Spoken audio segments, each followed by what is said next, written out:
Bueno, bienvenidos a la quinta jornada de trauma organizada por la Residencia de Cirugía General del Hospital Dr. Oscar Allende. Esta es una foto de nuestro hospital que no solo es centro de referencia de Mar del Plata, sino de 16 partidos más, siendo un hospital de derivación de gran importancia en la zona. Es una foto de cómo está compuesta nuestra residencia y nuestro referente en trauma, el doctor Guillermo Barilaro. Una breve reseña histórica del control de daños. En 1908, Pringle trataba mediante el empaquetamiento con compresas y la presión digital del hilo hepático las heridas hepáticas. En 1913, Halsted la modificó interponiendo láminas plásticas entre el hígado y las gasas para evitar el daño del mismo. Y en 1983, Stone introduce el concepto de laparotomía abreviada en etapas o cirugía de control de daño, con el fin de evitar la tríada de la muerte y mejorar la supervivencia. Clásicamente la cirugía del trauma incluía un rápido acceso a la cavidad abdominal con un control de la hemorragia y la contaminación, reparando todas las lesiones, y con frecuencia esto llevaba a una cirugía más larga y a la aparición de un fallo multiorgánico y muerte de los pacientes. El concepto de la cirugía del control de daño persigue no añadir mayor estrés quirúrgico a un paciente con extrema labilidad fisiológica, utilizando técnicas quirúrgicas no convencionales o incompletas con la única intención de restaurar cuanto antes la fisiología normal del paciente. Con respecto al trauma hepático, en los traumas cerrados un 50 al 80% pueden recibir un protocolo de tratamiento no operatorio con un 80% de éxito. Y en aquellos pacientes en los que necesitamos una resolución quirúrgica, presentan una elevada mortalidad cercana al 45 al 90%. Y este es el principal interrogante que nos reúne hoy, que es cuándo realizar un control de daño hepático. Como disertante para el día de hoy está el doctor Alejandro de Gracia, jefe del Servicio de Cirugía General del Hospital Parmenio Piñero, chairman del Committee on Trauma de la ATLS de Argentina. Y dentro de los comentaristas tenemos al doctor Daniel Sánchez, jefe de la guardia del Hospital San Bernardo de Salta, al instructor de ATLS, al doctor Mariano Sobrino, cirujano del Hospital Zonal de Bariloche, ex cirujano del Hospital Argerich, instructor de la ATLS, y al doctor Gustavo Hernández, jefe de cirugía general del Hospital Lucio Molas de Santa Rosa, también instructor de la ATLS. Ahora sí, dejo de compartir pantalla, y Alejandro, si querés compartir.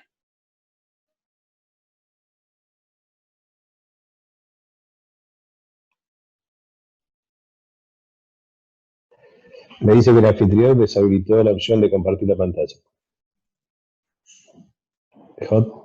Host disabled participant screen sharing. Ayer funcionaba. Ayer funcionaba, sí. A ver, fíjate ahí.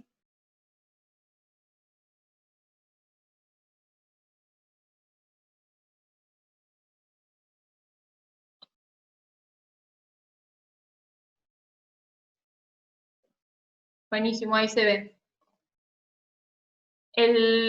Tenés cerrado el micrófono, Ale. Claro, ¿ahora sí? Ahora sí. Bueno, después de esta introducción me voy, ya dijiste todo. Es un poco lo que iba a hablar. Bueno, bromas aparte, y las que me están mandando por chat y WhatsApp, que son un poco obscenas, les agradezco la invitación. Y realmente los felicito por la iniciativa a todos los residentes y el esfuerzo que le ponen, porque permite, como decía recién el doctor Flores del Carini, ¿no? Nos contactamos con todo el país, cuando en otros momentos no, quizás no lo hacemos, o lo hacemos una vez por año en los congresos. Y esto nos permite acercarnos a todos, compartir conocimientos, y la verdad con el auditorio que hay ahí, los aportes van a ser más de lo que yo pueda decir. Así que felicitaciones y muchas gracias por estar acá y espero que esto siga. Bueno, vamos a hablar del control del daño del trauma, de traumatismos hepáticos. En principio, vamos a tratar de dar una idea de cuáles son los objetivos de lo que vamos a hablar. Primero, definir de qué pacientes estamos hablando. Recién en introducción hablaban del TNO, recién en introducción hablaban sobre el control del daño y la historia del control del daño. Bueno, de ese paciente puntual que va a cirugía es el que vamos a hablar. Y vamos a tratar de delinear una estrategia de cuál es la la manera de acercarnos al tratamiento de este paciente que presenta una lesión grave del hígado. Y a su vez, una vez que está delineada la estrategia, cuál es la secuencia de manejo de manera ordenada, tratando de valorar las distintas alternativas que podemos encontrar o que se nos pueden presentar, inclusive en el mismo tiempo operatorio. Y a su vez, algunos procesos puntuales que son las tácticas. Entonces, para definir qué paciente estamos hablando, en principio es un paciente que ya tiene una indicación quirúrgica, ¿sí? Y si puedo sacar esto, pues, ahí. Ya tiene indicación quirúrgica. ¿Por qué? Porque tuvo un trauma cerrado o penetrante, que probablemente involucró el hígado. Este paciente tiene inestabilidad hemodinámica. La inestabilidad hemodinámica no es el único factor, sino que debe ser considerado desde un punto de vista dinámico. A veces hablamos, el paciente está estable o no está estable. El paciente puede estar estable en 90-60, y eso no es un signo de que va a evolucionar bien. Debe ser normalidad y estabilidad hemodinámica. En este caso no tiene ni estabilidad ni tiene normalidad. Y obviamente en los traumatismos penetrantes, donde haya empalamiento o visceración, no hay discusión de que ese paciente requiere o debe ser tratado de forma quirúrgica. Obviamente, la gravedad y el estado hemodinámico que tiene este paciente no permite hacer estudios, no permite, y voy a tomar una frase que escuché ayer en una charla, no permite hacer una hoja de ruta de lo que podemos llegar a encontrar después cuando abordemos el paciente. No hay tiempo para hacer estudios y uno de los grandes errores que a veces cometemos es intentar hacer estudios en pacientes que no están ni estables ni normales hemodinámicamente. Y después se paga el precio con el paciente en el quirófano. El objetivo inicial es controlar la hemorragia, la contaminación y comenzar esa reanimación enérgica que el paciente requiere para restaurar sus valores normales. En este caso no vamos a hablar de TNO, ya bastante discutimos todas las semanas sobre TNO y si no tiene TNO, se ríe ahí Guille, y la semana pasada perdí 120 pesos en una apuesta virtual con Beto. En este caso, el paciente tiene indicación quirúrgica y no está en la discusión sobre el TNO. Empezamos hablando del control del daño. Ya lo citó en la introducción la doctora que nos dio la introducción, y ahí hay una foto del almirante Iriza, del rompehielos. ¿Y por qué tiene esa foto? Porque el concepto de control del daño nació de un concepto náutico.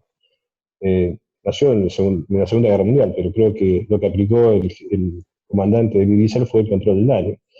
En realidad lo que requería era llegar a puerto. Ese sería el objetivo. No se iba a poner a reparar todos los daños que tenía, sino los esenciales como para poder llegar a puerto y que el barco no se hundiera. Y eso creo que expresa, de cierta manera, como definición, qué es el control del daño en general. Poder llegar a puerto, que el paciente no se muera, y después veremos cómo hacemos para reparar lo que está ahí. Entonces, en principio, el objetivo es control rápido de la hemorragia. Hay un audio abierto. Control rápido de la hemorragia y la contaminación. Cierre temporario de la pared. Es una analogía, porque en realidad es abdomen abierto.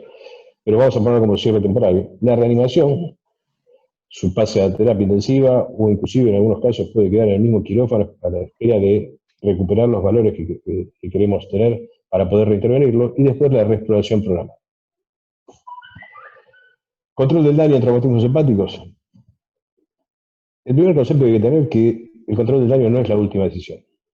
Si lo tomamos el control del daño como la última decisión, y ya estamos, como dice la imagen, y van a ver que durante muchas diapositivas del PowerPoint lo pongo en imagen, porque creo que la imagen es lo que grafica y recuerda lo que uno debe tener en cuenta con mayor importancia.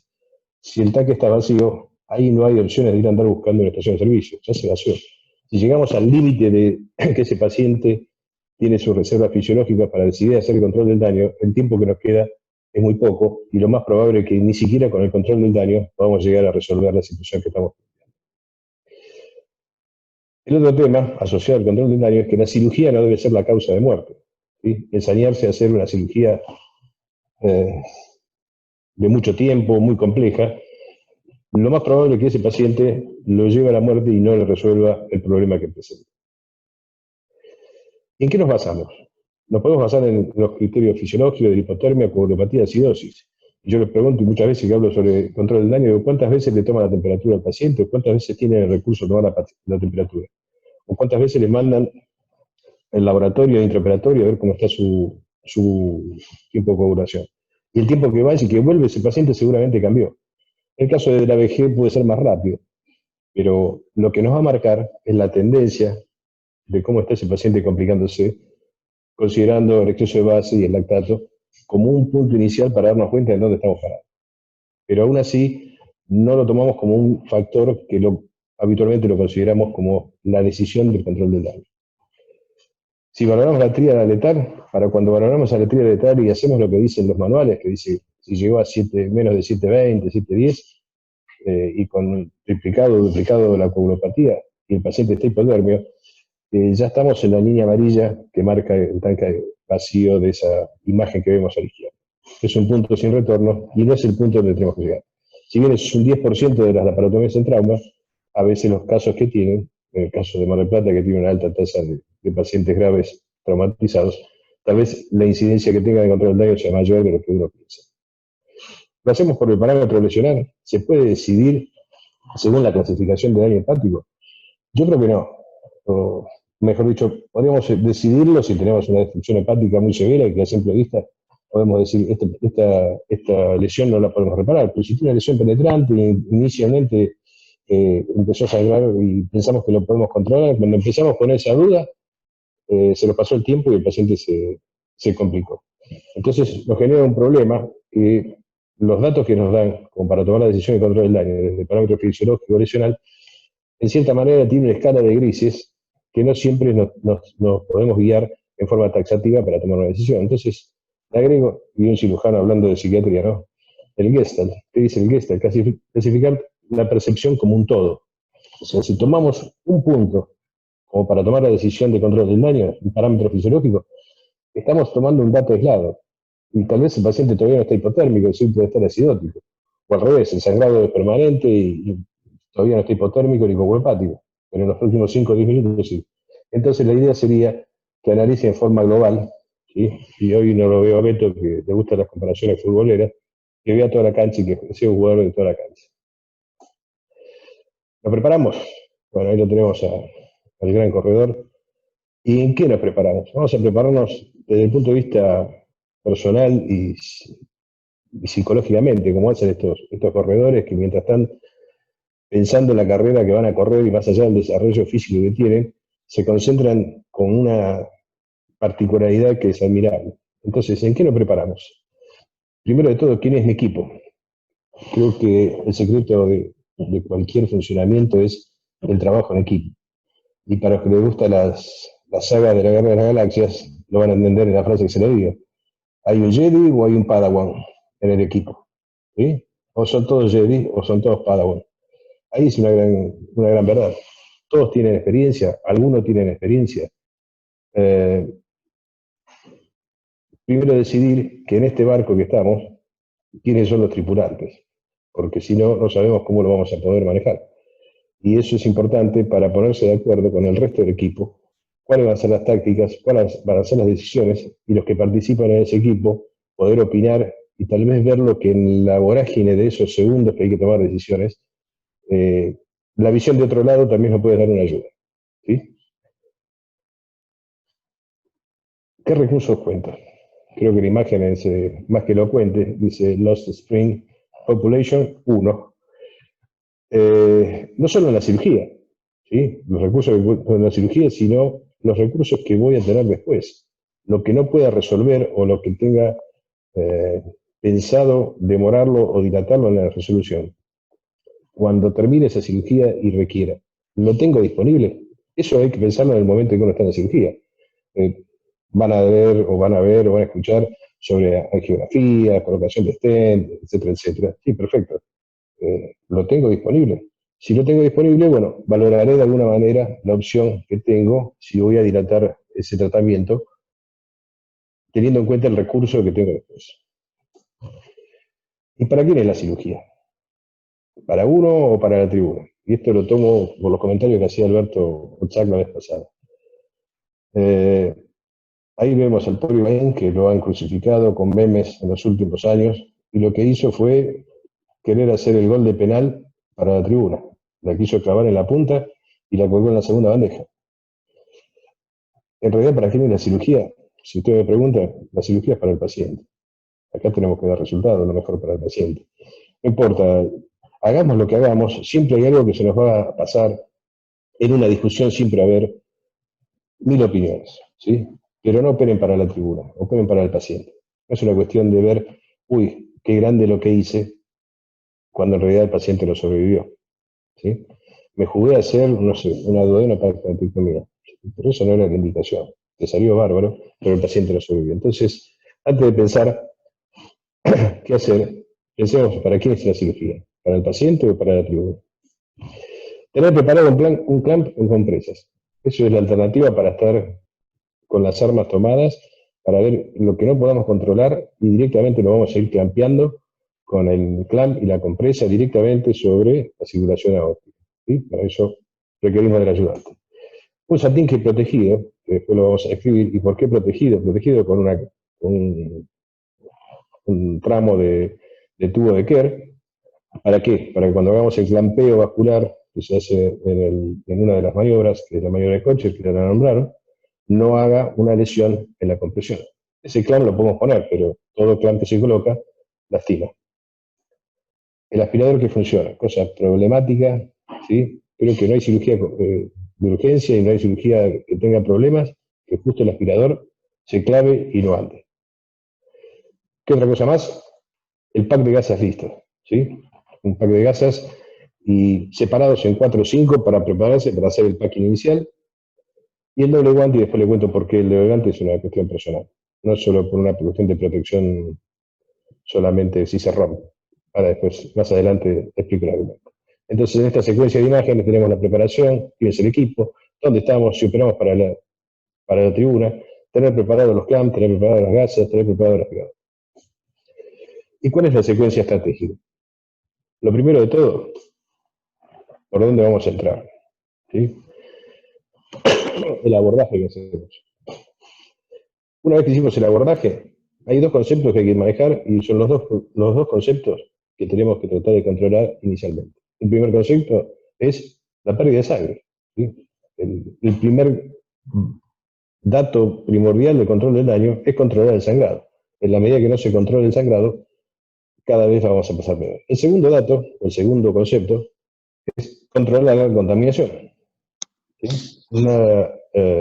Nos dice inicialmente si el paciente solo tiene una lesión de hígado o tiene una lesión asociada. Lo más probable es que tenga una lesión asociada y esa lesión asociada comprometa alguna víscera que nos contamine la cavidad. ¿Hicimos eso? Perfecto. Ahora sí, tomarse un minuto, explorar, detener y no solo focalizarse en lo que controlamos, sino lo que pueda haber más allá de eso, que inicialmente no lo detectamos, pero puede estar dañado. Podemos evaluar que tengo una lesión hepática y a su vez que tengo una lesión, no sé, duodenal o gástrica. ¿Y le pegó algo más? Le pegó el estómago, le pegó el páncreas, le pegó el vaso, le pegó el intestino, le pegó el colon. Bueno, ahí es donde entramos con el famoso Gestalt y decidir qué vamos a hacer. ¿Por qué? Porque empezamos a balancear qué es lo que podemos llegar a hacer o qué es lo que no tenemos que hacer y cuánto tiempo tenemos como para irnos. Entonces, el punto álgido sería encontrar ese balance, encontrar el justo medio. Hace 3000 años que se dice esto del justo medio y creo que todavía no lo podemos encontrar, pero sí analizar y balancear qué es lo que vamos a hacer en este momento de la cirugía. Empezamos por, esta es la secuencia que tendríamos que hacer. Empezamos por la entrada, ¿sí? Y la entrada es el abordaje inicial. Ahí no está Beto Tsac, pero el amigo que tiene Beto Tsac siempre dice lo mismo. Dice que hay que entrar por el medio, y la entrada por el medio tiene que ser amplia. ¿Sí? ¿Por qué amplia? Porque si viene a la derecha, al menos en mi pantalla lo veo a la derecha, está espiando por una mirilla. Necesitamos ver bien. ¿Sí? De nada sirve hacer pequeñas incisiones para espiar y después agrandamos. No. Necesitamos entrar y ver. Y en un paciente que tiene una lesión de hígado va a tener seguramente un hemoperitoneo importante y no vamos a poder ver. Entonces las lesiones no tienen que ser económicas.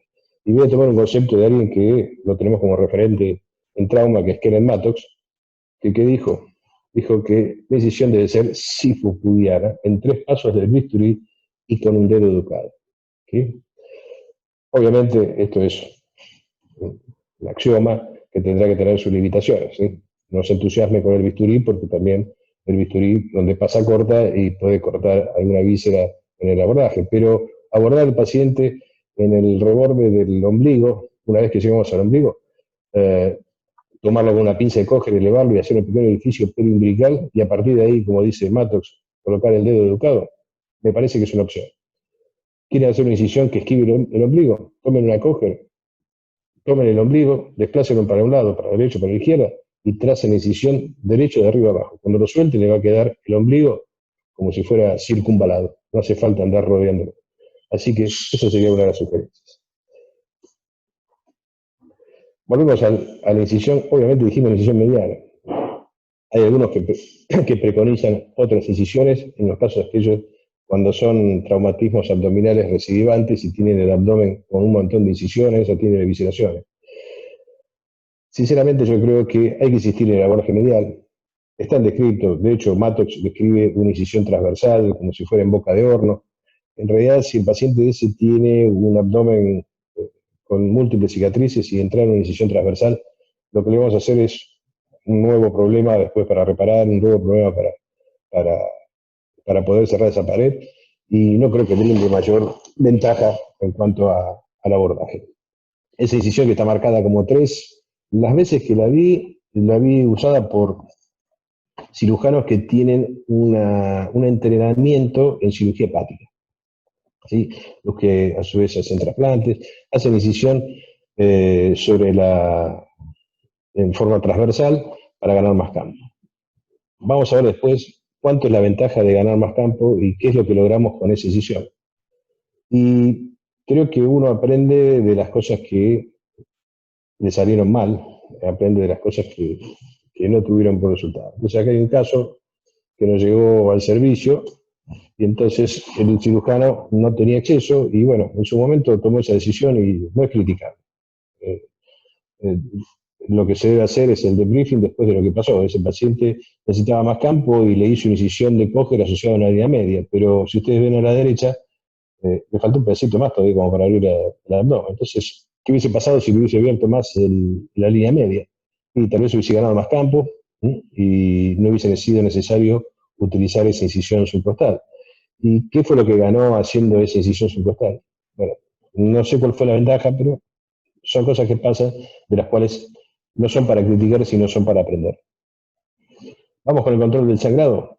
El control del sangrado tiene que ser al menos inicial y temporario, al menos hasta que podamos decidir cuál va a ser la táctica o la decisión que vamos a tomar. Primero de todo, abrimos el paciente de cabo a rabo, como decía mi abuela, y hay que viscerarlo. No hay que abrir el paciente y entre medio de las vísceras empapadas y bañadas en litros de hemoperitoneo intentar aspirar. El paciente debe ser eviscerado rápidamente. ¿Por qué? Porque tenemos que llegar a ver dónde está. Inicialmente, colocar en los 4 cuadrantes, las 4 compresas, que es lo que llama Mattox el packing empírico. Por eso cuando le dije prepararse y le dije preparen gasas, preparen esos packs ya contados, ¿sí?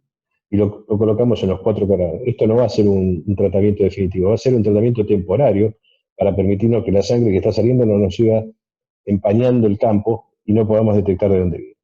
Luego lo retiraremos secuencialmente una vez que identificamos de dónde sangra. La compresión manual de sangrado y relevamiento por el ayudante.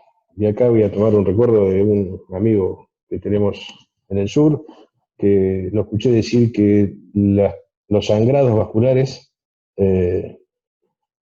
tenía el antecedente más grande de haberlo controlado con el dedo, y él decía que el dedo era su mejor compañero para controlar sangrados vasculares. El otro tema, insistir en aspirar, ¿sí? Si no cierro la pérdida, la aspiración lo termina examinando.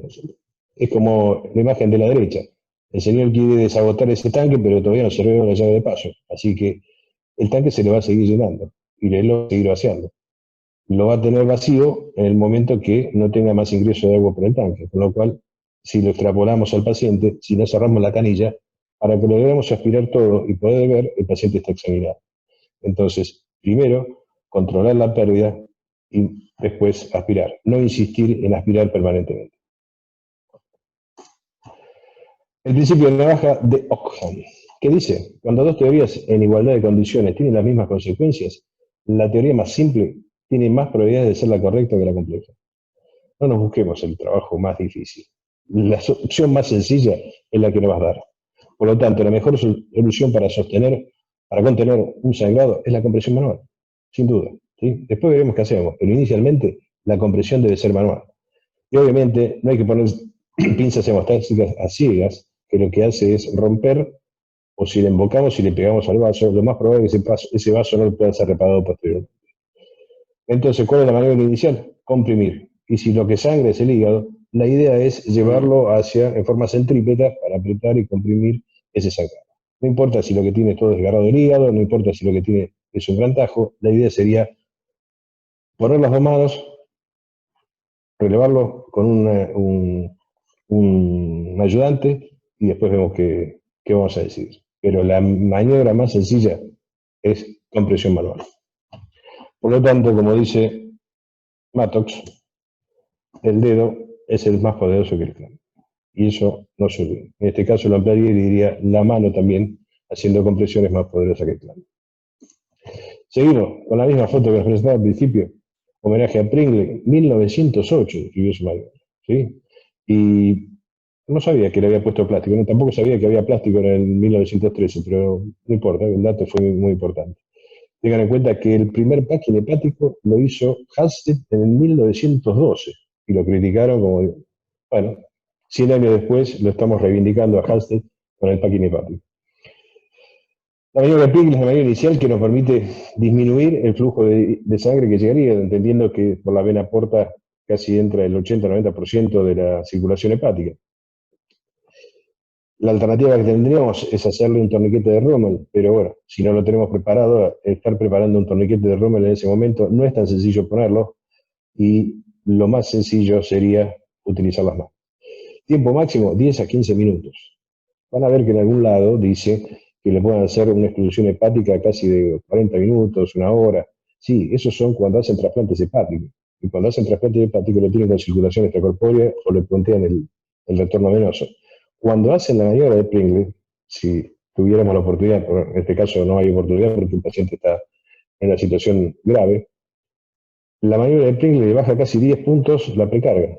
¿Sí? Y si un paciente ya tiene una precarga baja porque está perdiendo sangre del abdomen y no le llega sangre al corazón, aumentar o mejor dicho, disminuir la precarga lo va a comprometer más al paciente. ¿Sí? Acuérdense que la precarga, lo que viene atrás empuja y lo que llega es lo que sale. Si lo que llega está disminuido, lo que sale va a ser siempre menor. Entonces, tengan en cuenta que la maniobra de Pringle es muy útil, pero también tiene su efecto adverso o su complicación. ¿Cuáles son las fallas en el control del sangrado? ¿Sí? Y acá, siempre que hablamos de fallas, me acuerdo de mi maestro, el doctor Gómez, que decía que antes de echar la culpa al paciente, piensen que el error fue de ustedes. En realidad no era así textualmente, era un poquito más, no tan académica, pero el concepto era así, que antes de echarle la culpa al paciente, el paciente no tenía la culpa de algo que nosotros estábamos haciendo mal. Por lo tanto, pensar que si hicimos la maniobra y no la estamos haciendo bien, el problema es nuestro y no es el problema del paciente. Primera revisión.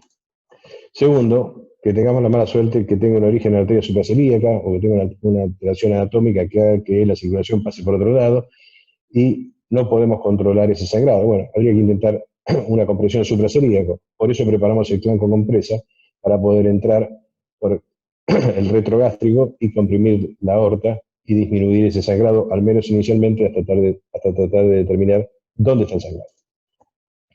Y el otro tema es que tenga un daño retrohepático. ¿Sí? ¿Y cómo nos damos cuenta? Porque el sangrado que proviene, que es abundante, viene de atrás del hígado. Y si hacemos la prueba y le decimos al anestesiólogo que pare un segundo de ventilarlo, vamos a ver que ese paciente empieza abundantemente a llenarnos el campo de sangre y tener ese retorno que tiene la sangre. Por lo tanto, el concepto de la lesión del daño retrohepático es muy importante, porque si logramos pensar o identificar que la lesión del hígado es posterior, hay que tener muy en cuenta cuál va a ser nuestros próximos pasos. Si los digo por adelanto, no habría que abordar la parte posterior y entonces habría que hacerle ya un packing a este paciente. Seguimos. Ya imaginariamente con la mano, con el dedo o con el Pringle, hicimos la maniobra de control del sangrado. Ahora vamos a ver si hay una contaminación. El control de la contaminación debe estar aislado, al menos inicialmente, hasta que podamos encontrar otras lesiones. Acá a la derecha, yo les dije al principio, utilicen 2 guantes. Bueno, si bien esta imagen no está tomada de un trauma, porque estaba filmando y le estaba diciendo reciente que lo haga, lo hice para que se viera. Es una maniobra personal de aislamiento de contaminación, que es con el guante. Usando doble guante, toman la víscera, lo envuelven, y otro ayudante le pone una ligadura o le pone una gasa estirada, y lo podemos abandonar por lo menos hasta seguir qué es lo que tenemos que hacer. Si después nos da tiempo, si el paciente tiene sus condiciones, si hay posibilidades de hacer la anastomosis, lo haremos. Pero bueno, mientras tanto, de esa manera, aislamos la contaminación y no sumamos más compromiso. Una vez que lo evaluamos, después vemos si lo reparamos o lo diferimos. Control del daño. Ahora sí hay que pensar. Y si lo hace Rafael Agayem, 11 veces campeón de karate, en donde piensa centésima de segundo y después saca un Yakuzuki con una velocidad y una decisión que entra donde quiere que entre. Bueno, tomemos ese concepto de esa táctica de combate para decidir y luego actuar rápido. Y dice parar y pensar. Bien, ¿en qué pensamos? Primero, ¿cómo está el paciente? Es el primer factor que tenemos que pensar. ¿Cómo está ese paciente? ¿Cómo está su estabilidad o su inestabilidad? Y si está con los valores críticos. Segundo, ¿cuántas lesiones tiene? ¿Es solo la lesión hepática que ya es grave o tiene algo más? ¿Las puedo reparar o las puedo diferir? ¿Es algo que nos va a llevar tiempo o es algo que lo puedo hacer con maniobras simples o con algún recurso que tenga? Puede ser una sutura mecánica. No es habitualmente que tengamos sutura mecánica en trauma, pero más de una vez hemos discutido la opción de poder hacer la reparación inicial en el control del daño y tiene muchas vertientes. Algunos los discuten ampliamente, otros no, pero bueno, es algo que se debería considerar. Y si no funciona lo que decide hacer, ¿con qué recursos? Que es lo que dije al principio, ¿no? Ver dónde estamos. En realidad, decían que estamos en el mismo barco. Yo creo que no. Yo creo que estamos en el mismo mar y en distintos barcos. Esa es la gran diferencia. ¿Sí? Y no todos los barcos son iguales. Hay barcos grandes, hay barcos chicos, y hay barcos grandes como el Titanic que se hundió, o barcos chicos que con un navegante solitario pueden dar la vuelta al mundo. Y tal vez, hablando sobre seguridad, el barco chico navega y no se aleja de la costa, pero navegando y sin alejarse de la costa puede llegar a Nueva York. Bueno, son determinadas preguntas que nos tenemos que hacer: ¿dónde estamos y cuáles son los recursos que cuento? ¿Se controló el sangrado o sigue sangrando? Y todas las medidas que tengo yo en ese momento intraquirúrgica para controlarlo, no se pueden lograr el sangrado controlar. ¿Puedo pedir ayuda? No es un pecado pedir ayuda. Y creo que está dentro de nuestras posibilidades. Si hay alguien más que nos puede dar una mano, creo que bienvenido sea, y lo sigo haciendo y lo sigo propugnando. ¿Cuáles son las alternativas de control que tengo? Dispongo de arteriografía, de embolización, dispongo de algún otro sistema. Bueno, dispongo de ECMO. Bueno, eso es algo que tenemos que considerar. Bien, llegamos a valorar el daño y escalar la mejor opción. ¿Por qué? Primero vemos lo que encontramos. ¿Es una lesión por arma blanca? ¿Es una lesión por arma de fuego? Realmente las lesiones por arma de fuego producen mayores lesiones, mayor gravedad.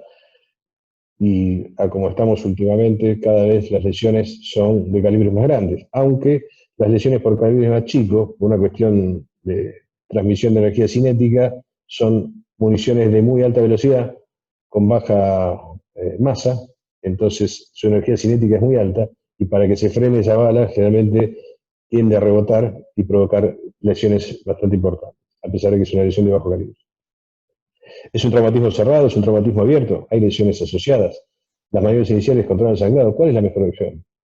Bueno, vamos a escalar entre las distintas opciones, desde lo más simple a lo más complejo, no lo más fácil. Hay una diferencia entre simple y fácil. ¿Sí? Esto es simple. Simple, not easy, dicen los gringos. El primero es el punto hemostático. La primera tentación a hacer el famoso punto, a ver si lo podemos controlar. A veces el punto nos lleva a un buen puerto, otras veces es el puntito, puntito, puntito, y terminamos en un agujerito o un sangrado mayor. Pero está considerado, hemostasia por puntos. Requiere que la cápsula esté indemne para poder apoyar la sutura. Y como lo describe Mattox, ese hígado tiene una consistencia muy, muy fiable de manteca en el freezer, lo dice Mattox. Y realmente es así. Cuando queremos hacemos el punto y le queremos pasar la ligadura o queremos anudar, ese hígado se desgarra. Y ahí empezamos a hacer que si antes sangraba, ahora sangra por lo que tenía más lo que le hicimos. Como recomendación técnica, las suturas tienen que ser perpendiculares y no oblicuas, para que tengan la contención de ese sangrado. Y obviamente ajustar las suturas en forma juiciosa. Vemos un caso, el caso que tenía una eritema blanca y que el cirujano decidió hacerle un punto. En ese momento, haciéndole el punto, el sangrado paró. Entonces, como el sangrado paró, hizo su valoración, cerró el paciente, le puso un drenaje, y bueno, hasta ahí no hay nada distinto. El tema es que cuando pasó a la sala, a menos de 12 horas, el famoso Baxter, que se empezó a llenar, nos dijo que algo estaba pasando adentro, más allá de su estado hemodinámico, empezó a decaer. Entonces, entramos, no sé si anda por ahí Eduardo Genasi, y cuando lo vimos, ese punto que le habían hecho, lo que le había hecho, le había cerrado la cápsula. Y el sangrado siguió, y lo decapsuló, y tenía todo el hígado decapsulado en la parte superior, y con el hematoma que sacábamos ahí con la mano, como se ve a la derecha, y lo que se ve en el lebrillo, el paciente seguía sangrando. ¿Qué hacer? Nuevo punto, ya falló. Bueno, busquemos otra alternativa. ¿Cómo resolver un hematoma disecante? Bueno, el hematoma estaba abierto, lo abrimos el hematoma y recurrimos al epiplón. Y esta recomendación, que se le escuché muchas veces a Diego Ferro, que no sé si está escuchando, pedicurizar el epiplón. No hay que poner todo el epiplón empujado ahí adentro. El epiplón tiene esa ventaja, lo pedicurizamos, y lo que hicimos fue, a través del orificio que se había hecho, le pedicurizamos el epiplón, y arriba le hicimos un packing durante 24 horas y después lo recuperamos y el paciente controló el sangrado. Porque sangraba donde? Todo. Sangraba toda la superficie subcapsular de ese hígado. Lesión de vena hepática, caso 2. Ese paciente tenía una lesión, el paciente era arquero, se quedó sin arquero en el partido, le pegaron un rodillazo, hizo una lesión de vena hepática y fue por un traumatismo cerrado. Inicialmente intentaron suturarlo, intentaron poner un punto, aparentemente se yuguló. Cuando fuimos a recuperarlo, porque le habían hecho un abdomen abierto, tenía esa lesión que se ve a la izquierda y seguía sangrando de adentro y no podíamos encontrar de dónde venía. Por lo tanto, repetimos la maniobra y le hicimos el paco mental. Ahí vemos las consecuencias posoperatorias que se ve a la izquierda, donde el epiplón está pedicurizado e introducido dentro del trayecto que tiene la lesión dentro del hígado. Y con eso lo controlamos. Entonces, hagamos un homenaje al epiplón, que creo que es uno de los... ¿Hola? ¿Qué pasó? ¿Hola? Ahí está hablando. Sí. Bueno, hagamos un homenaje al epiplón, ¿sí? Es uno de los grandes inventos de la naturaleza, y hay los grandes inventos hay que aplaudirlo, como la Coca-Cola y el aceite W40, que son unas genialidades, porque el epiplón tiene una gran capacidad hemostática. ¿Sí? Puede ser el soporte para suturas hepáticas. Cuando hablamos de poner el punto y que se nos desgarra la cápsula, hacer el apoyo con el epiplón es una opción para que no se nos desgarre el punto que le damos. Tiene una gran capacidad para controlar infección, un gran poder práctico. ¿Sí? Es un excelente aliado para agregar la contención del abdomen abierto. Tengan en cuenta, cuando dejamos el abdomen abierto, conservar el epiplón es fundamental, no solo por el aspecto de la contención que le genera extra cuando empieza a granular, sino del poder de control de infección que tiene el epiplón. Obviamente es maleable y transferible, como vimos. Moraleja y recomendación: conservar siempre el epiplón lo más que se pueda, estirado, porque cuando vamos a la segunda cirugía lo dejamos todo bollado, cuando entramos el epiplón es un bollito. Entonces tratemos de estirarlo y mantenerlo estirado, porque es un gran recurso. Seguimos. Una de las técnicas que sugieren o que está descrita para controlar trayectos transhepáticos por heridas de arma de fuego es colocar el balón de Sestack en blanco. Si lo hicimos alguna vez, sí, acá está hecho. En realidad, primero hay que canular el trayecto, no es tan fácil a veces, y canular el trayecto, como ven ahí a la derecha, que lo estaba haciendo el residente, cuesta pasar el catéter primero, y pasar el catéter, el asunto que pase por el agujero que hizo la bala y no hacerle un nuevo agujero porque va a empezar a sangrar, con lo cual lleva un tiempo de colocación y deja un trayecto hueco. Cuando retiramos el balón va a quedar una cavidad, y además ese balón que está inflado pierde tensión, y acá lo traigo al recuerdo a un querido compañero de residencia, Juan Padilla, que cuando hacíamos estas experiencias locas allá en la residencia, tenía en su casa algunos balones de entrecasa diseñados y medía la tensión que tenía y que iba perdiendo a lo largo de los días. Así que recuerdo de un querido compañero. Seguimos. Packing hepático. Creo que el packing hepático es el gran aliado de los traumatismos hepáticos. Lo que ven ahí a la derecha es un estallido hepático de una pobrecita, una chica que vivía en la calle, pero ese día no solo vivía en la calle, sino que decidió ir a dormir adentro de un container y vino el camión de la basura y la compactó adentro del camión. Y así vino, entre otros daños que tenía, la pelvis, etcétera, así le dejó el hígado después de ser compactada por el camión de la basura. Entonces, si no se sospecha lesión retrohepática, la idea es movilizar el hígado. ¿Y para qué movilizar el hígado? Porque al movilizar el hígado nos va a permitir hacer lo que hablamos al principio, achicar el espacio y tratar de llevarlo de forma centrípeta para comprimir el sangrado. Para eso necesitamos dividir el ligamento falciforme, triangular derecho e izquierdo, de tal manera que el hígado nos queda liberado y nos queda posibilitado como para poder hacer un sándwich, que es el famoso packing. La idea es hacer un sándwich, tiene que estar aplastado tanto de arriba como de abajo para lograr hacer la hemostasia. Entonces, el packing es un gran aliado, pero algunas consideraciones puntuales del packing. Primero, que el packing es un camino de vida. Si decidimos hacer el packing, se hace el packing y basta. No hagamos más inventos. Es un camino de vida. ¿Por qué? Colocar el packing, paró el sangrado, a ver, vamos a espiar. Cuando sacar y espías, ahí empieza a sangrar de nuevo. Otra vez packing. Es tiempo que se pierde, es más sangrado que se logra. Entonces, el packing es un camino de vida. Si el packing no logra controlar el sangrado y está correctamente colocado, y bueno, vamos a tener que considerar otra alternativa, que no es la alternativa intraoperatoria, porque el sangrado viene de otro lado y va a ser necesario considerar la embolización. Están descritas las ligaduras arteriales, pero lo que generalmente lleva las ligaduras arteriales es una necrosis hepática que lo termina matando al paciente después del posoperatorio. ¿Cuáles son las recomendaciones? La opción de packing debe ser tomada en forma temprana, ¿sí? Y el objetivo del packing es hacer un sándwich, de tal manera que comprima tanto de arriba como de abajo, ¿sí? Y ¿cuál es el justo medio? Vuelvo a citar lo mismo. Mucho packing comprime cosas que no queremos que comprima, y si comprime la de acá va a tener menos retorno venoso, y si comprime poco no hace la suficiente compresión como para controlar el sangrado, entonces no es suficiente. Pero de todas maneras, dos pequeñas recomendaciones referente al packing. La primera es lo que ven a la derecha, que es una sopa que se llama Bomunjue. El packing no debe ser hecho con pañuelitos, y cuando lo reoperamos es una sopa de gasas chiquitas o gasas grandes, pero que están flotando y nadando en el abdomen, ¿sí? El packing debe hacerse en forma firme, ¿sí? No tiene que estar flotando las gasas.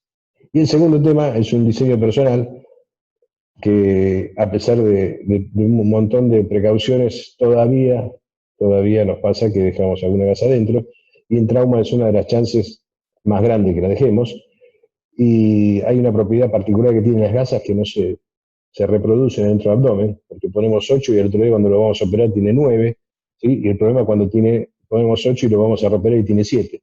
Entonces, propuesta que les digo, puntito entre medio, cosan gasas entre gasas y lo van poniendo de tipo acordeón, una tras de otra.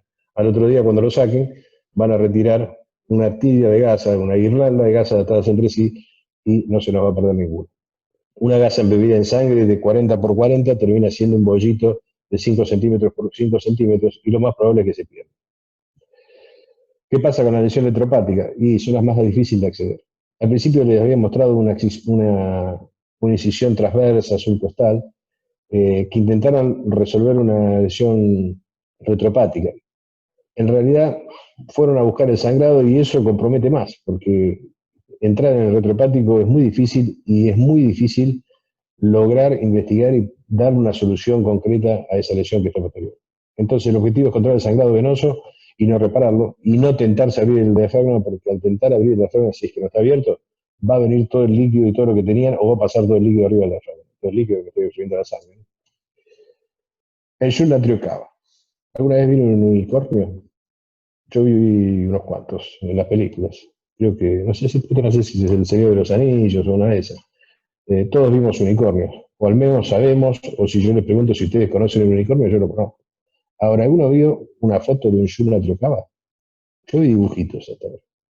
Y la verdad, hay más relatos que sobrevivientes. Y no lo digo solo yo, también lo dicen grandes cirujanos de trauma como Mattox. Requiere, Mattox en el libro Top Knife dice que requiere el abordaje de 2 equipos entrenados y por separado.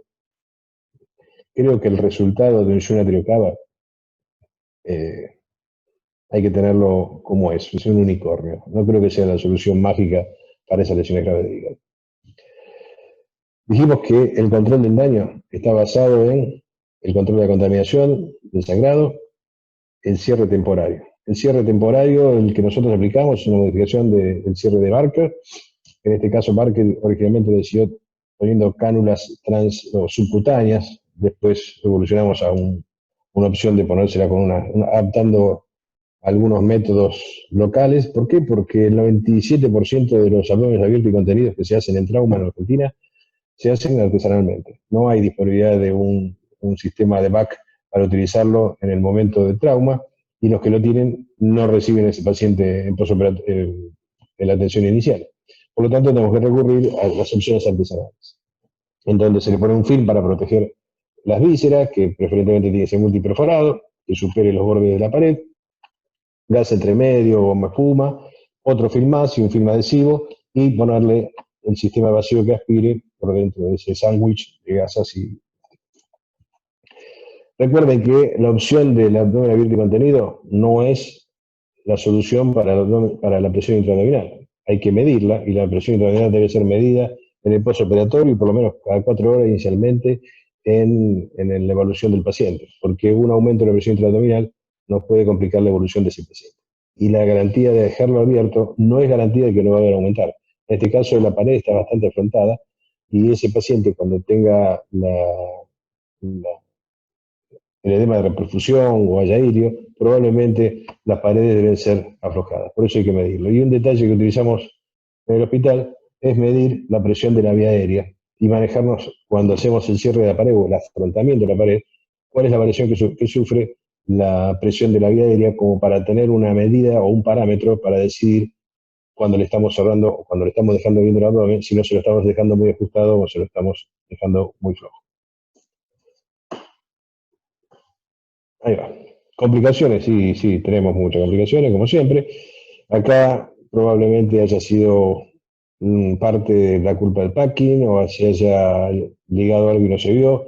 Lo claro es que en las 24 horas posteriores lo que tuvo el paciente fue una necrosis hepática que hubo que resolverla con una hepatectomía, ¿sí?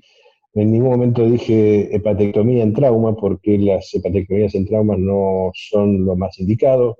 Se reseca en trauma y en urgencia solo lo que directamente, y dicho en palabras sencillas, está suelto o se sale, pero no hay que intentar recortar y sacar pedazos de hígado, ¿sí?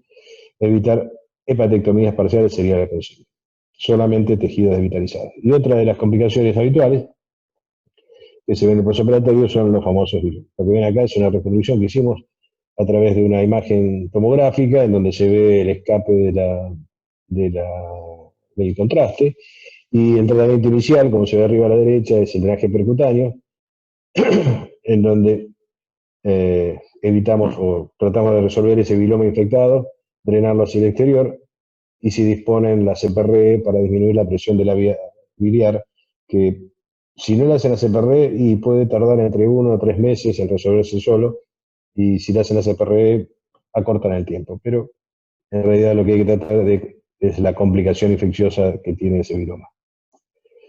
Otro algoritmo más, y van cuantos. En realidad los algoritmos son muy importantes. Este algoritmo está tomado de la clasificación y la guía del WSS. Yo creo que hay que leerlos. A veces es muy difícil. Si yo le digo, tiene el algoritmo de trauma hepático, de trauma pancreático, de trauma de cuello, de trauma de tórax, y tiene 35 flechitas. Las conté esta mañana. Y recordar 35 pasos a veces es muy complejo, y menos en una situación de estrés, salvo que sea alguien que lo tenga muy estudiado. Personalmente no lo recuerdo de memoria en este momento. Entonces lo que le propongo es algo que sería un razonamiento binario, ¿sí? Buscar una opción o una alternativa más sencilla para decidir el ahora que hago, ¿sí? El 0 y 1. ¿Sí? Binario es eso, ceros o 1. ¿El paciente está inestable? ¿Sí o no? pongan el 0 el 1 que quieren. Si quieren ponerle 1, el que suma más, y el que pone el 0, el que suma menos, no importa. ¿El paciente está inestable? ¿Tiene lesiones asociadas? ¿El sangrado es difícil de controlar? ¿Puedo escalar las opciones? ¿La reparación me insume mucho tiempo? ¿Tengo alternativas luego de la cirugía? Bueno, todo ese resumen de razonamiento binario sería una forma más pragmática, por decirlo de alguna manera, de tratar de razonar todo ese algoritmo que presenta distintas alternativas, que obviamente está mucho mejor que mi razonamiento binario, pero por lo menos esto nos saca del apuro cuando estamos en el fragor de la batalla y tenemos que tomar la decisión de qué hacer en la cirugía. En resumen, y volvemos a las imágenes, para que nos sirva de recordatorio. Recordar lo que es el control del daño, ahí lo tenemos al almirante Irizar, en plena fragor de su incendio. No esperar al tanque vacío para decidir ese control del daño. Los que estamos operando, hay un Jedi, un Padawan, o están los dos, o podemos llamar a otro.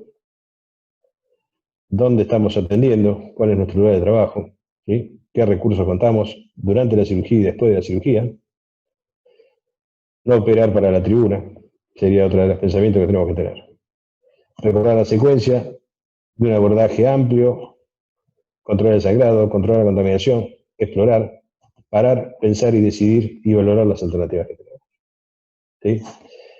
El margen de error es muy pequeño entre el éxito y la catástrofe, más en trauma. ¿Sí? Y sería injusto que se critique cuando los resultados no son los esperados, cuando el que tuvo que tomar la decisión tenía segundos para decidir. ¿Sí? Es muy rápido la decisión y es muy difícil a veces tener la claridad o saber que esa va a ser la decisión que nos va a dar la mejor opción para ese paciente. ¿Sí? El objetivo principal entonces es detectar precozmente la lesión y darle la mejor opción. ¿Por qué? Porque las pequeñas diferencias entre algo muy bueno y algo gravísimo es lo más difícil de detectar. Como dice la publicidad, it's the hat. Y acá están todos mis amigos con el cual aprendo desde que era residente a la derecha, que no cambió ni siquiera la pared de donde estamos, solo los kilos, con Eduardo Genasi, y todos los que hacen trauma alrededor del país y el Hospital Clínico. Muchas gracias. Bueno, muchas gracias, Alejandro. Excelente la presentación, llena de tips. En honor al tiempo vamos a pasar los comentarios al final, así que ahora vamos a seguir con el siguiente comentarista. Adelante, Yeren.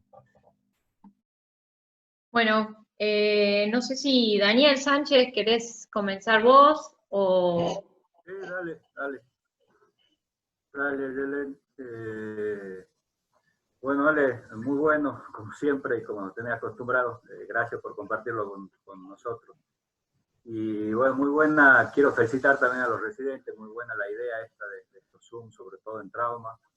Y seguramente debe estar Alberto, Zach, Guille y Andrea también detrás de todo esto, así que las felicitaciones también para ellos. Quería hacer 2 o 3 acotaciones, no puedo decir más de lo que dijo Ale, que fue completísimo. Haciendo un poco así, viendo unos artículos antes de esta charla, vi que una de las primeras publicaciones sobre esto la hizo Rotondo, creo en 1993, en donde comparó el tratamiento de los traumatismos hepáticos con control de daño y sin control de daño, y vio que la mortalidad disminuía del 70 al 11% haciendo este tipo de tratamiento. Yo creo que una cosa importante en el control de daño es, uno cuando va al quirófano ya sabe, o por lo menos tiene la idea, ¿no?, de que va a hacer esta cirugía o la tiene en la cabeza. Y creo que es fundamental hablar con el equipo, el anestesista, el instrumentador y los ayudantes, que la idea de hacer esto está siempre presente y hay que estar preparado.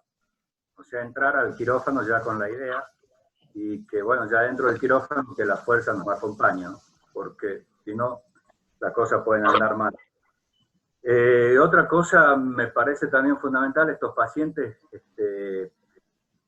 antes de llevarlo a quirófanos hay que tratar de mantener una hidratación hídrica balanceada, una reanimación controlada, que se le dice, o hipotensión permisiva, como le quieran decir, ¿no? Porque, bueno, saben ustedes de que subirle la presión a estos pacientes lo que va a producir es un mayor sangrado dentro hígado lesionado. Acuérdense, sobre todo para los residentes, estos pacientes, lo ideal es mantener presiones arteriales medias entre 50 y 70 milímetros de mercurio, o presiones sistólicas de 80, ¿sí? Bueno, a excepción, por supuesto, de los traumatismos de cráneo, si lo tuviese asociado el paciente, que las presiones tendrían que ser un poquito más altas, cerca de 90 milímetros. Pero siempre tratar de llevar al paciente con la menor presión arterial sistólica posible, como para evitar que este sangrado aumente. Acuérdense también que estos pacientes ya vienen con una coagulopatía primaria, producida por la misma respuesta inflamatoria del trauma, y si nosotros le sumamos más líquido al paciente, más Rinker, esta coagulopatía primaria la transformamos en secundaria o dilucional. Por eso es fundamental el control hídrico de estos pacientes, ¿no? Eso sería un aporte que quisiera hacer. Y otra cosa fundamental que dijo Ale fue lo del ácido tranexámico. Ya por protocolo se ha visto, digamos, de que el uso del ácido tranexámico disminuye bastante. Acuérdense también el packing, digamos, el aumento de la presión intraabdominal que puede producir esta masa ocupante o estas compresas que nosotros introducimos, ¿sí? Que puede alterar también un poco la ventilación del paciente y viceversa. Presiones ventilatorias altas también pueden hacer de que esta presión intraabdominal nos aumente. Yo creo que mucho más para decir no tendría, y bueno, agradecer nuevamente la invitación a ustedes, a los chicos de la residencia, a Guille, a Andrea y a Alberto. Muchas gracias, Daniel, por tu aporte. No sé si, Mariano, querés continuar vos, si querés comentar algo.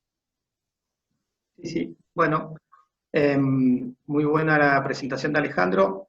Lo que me gustó es lo sencillo que lo hizo. En realidad, todos tenemos un gran pánico con un trauma hepático grave, porque nos imaginamos que tenemos que hacer hepatectomía o que las lesiones de sangrado retrocava son las que tenemos que ir a hacerles punto o poner el shunt, etcétera, etcétera. Y hoy, leyendo más y escuchando los comentaristas y escuchándolo a Alejandro, uno piensa que quizás uno debe tener un abordaje mucho, digamos, más rápido, más corto, y empaquetando el paciente. Y que esas maniobras rápidas, en un contexto de una reanimación buena en quirófano, en contexto con el anestesiólogo y sabiendo el terapista cómo seguir esto, deberíamos terminarla y abreviarla lo más rápido posible. Acá se habló de puntos simples, de utilización del epiplón, y de cerrar el hígado y comprimirlo de la mejor forma haciendo un packing.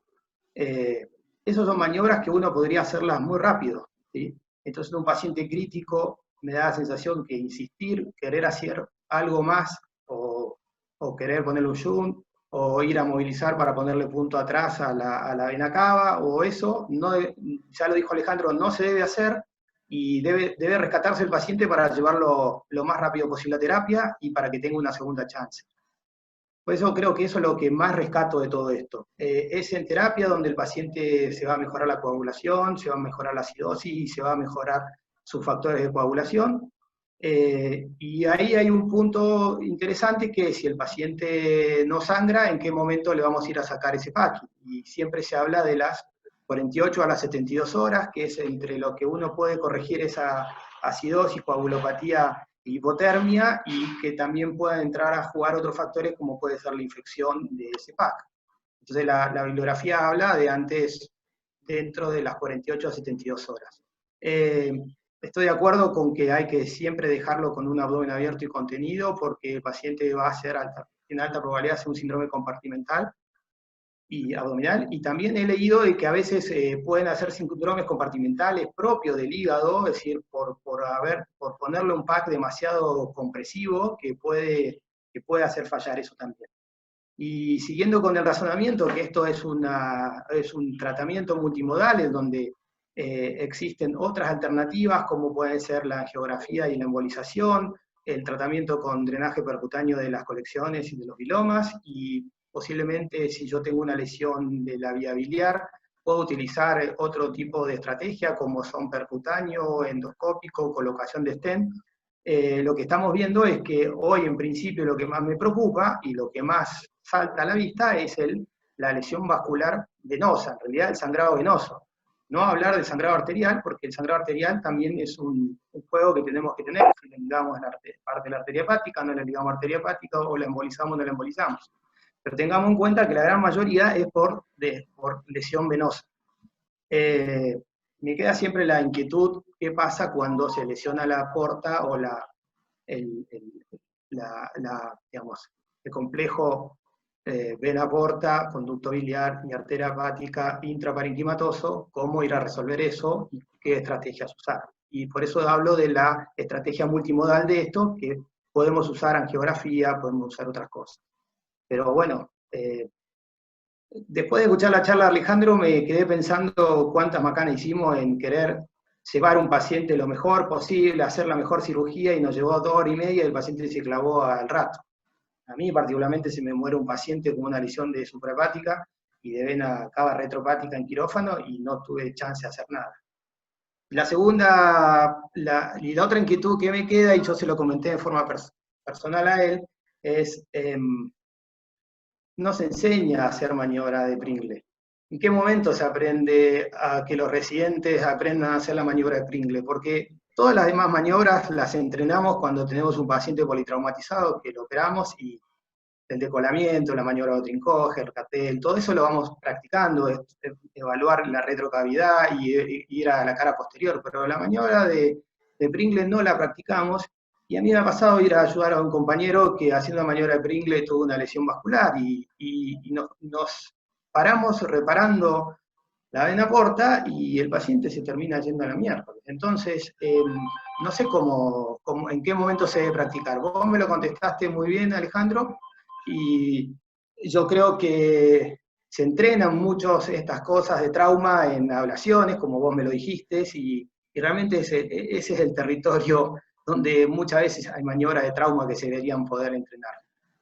Muchas gracias y me gustó mucho la charla. Gracias a vos, Mariano, por participar. Ayer, les paso un aviso parroquial ya que están.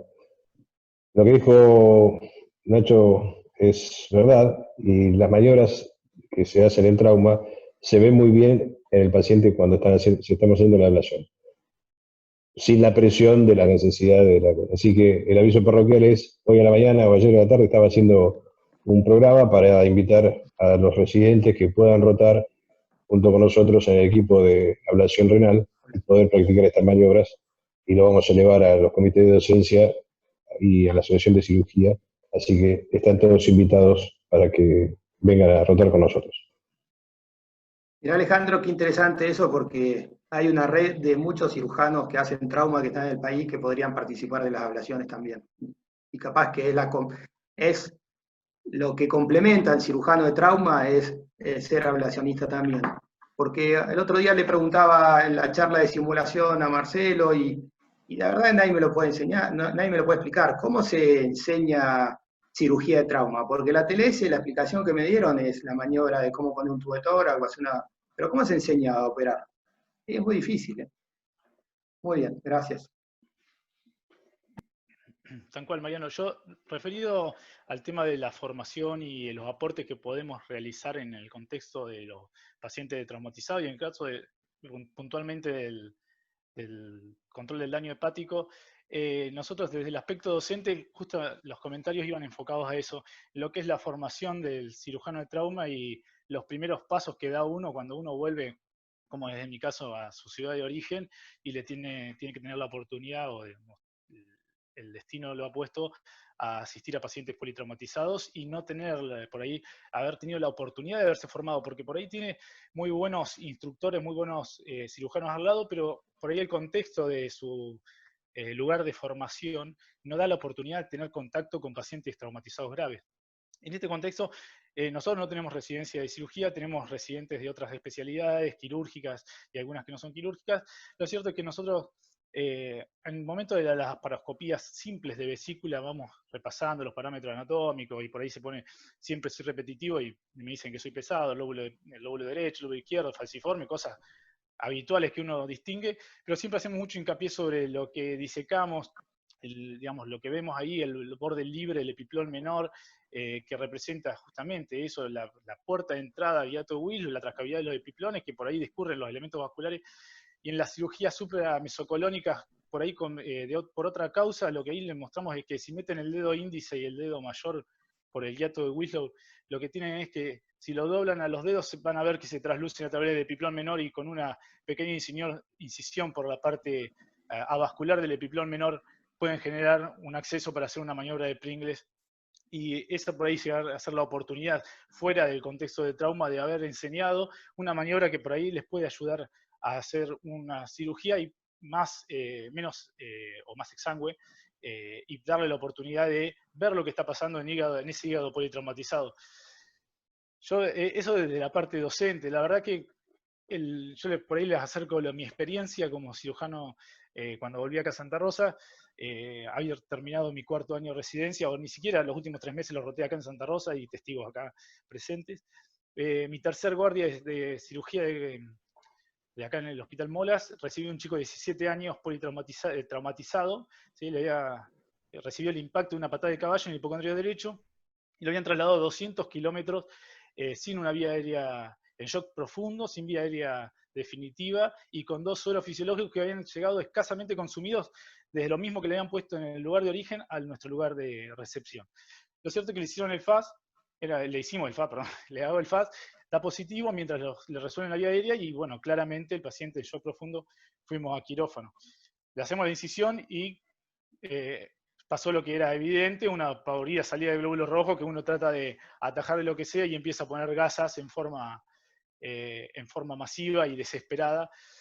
Lo cierto es que al día de la fecha considero que por ahí el gesto fue más algo intuitivo que de la formación, porque uno no tiene la oportunidad de operar esa característica de paciente, ¿sí? Y ahí yo creo que pasa también por la formación. Cuando uno por ahí se expone a estos pacientes traumatizados graves y no tiene la formación adecuada, lamentablemente cuando uno es residente es como si fuera una especie de adolescente.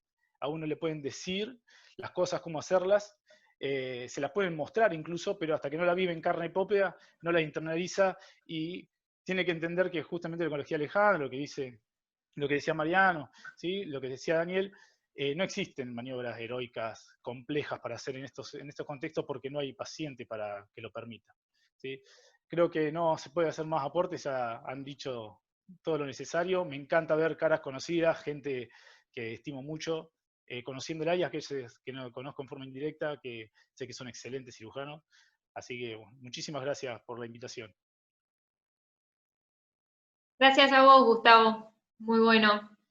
Si quieren, les doy espacio a los que han ido levantando la mano. El primero que me aparece es de nuevo, Daniel. Sí, apoyando un poco a lo de Mariano, ¿no? Que el problema esto del entrenamiento en trauma, sobre todo las maniobras, en mi experiencia personal yo la aprendí mucho en las ablaciones. Yo creo que lo que dice